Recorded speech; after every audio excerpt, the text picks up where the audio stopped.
مرغی شکسته بالم راهی به آسمان کو،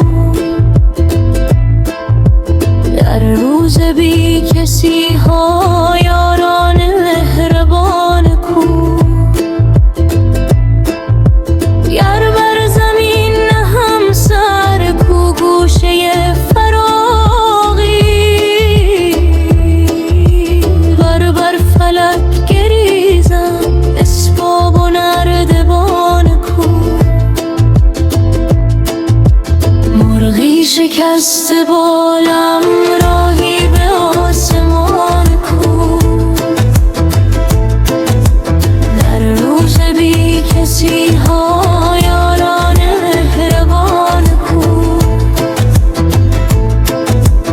برخوان زندگانی مهمان اشک و خونی، کس نیست تا بپرسد احسان میزبان کو. این حرفای بی جان، این لفظهای مرده، در شه عشق گنجا جز اشک ترجمان کو. مرغی شکسته بالم راهی به آسمان کو، در روز بی کسی ها یاران مهربان کو.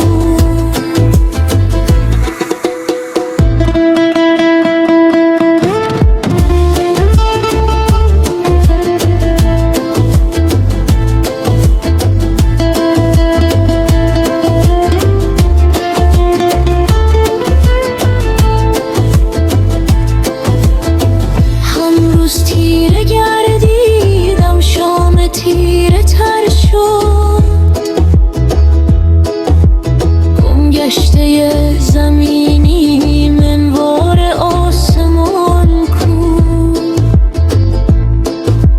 نیم شب است و یادش آتش زده به جانم،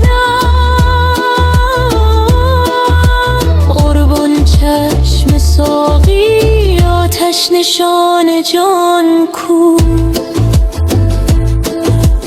مرغی شکسته بالم راهی به آسمان کو،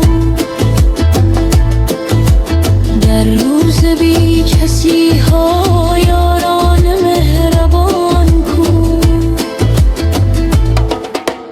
در شه ناشناسان با هم درخت باری،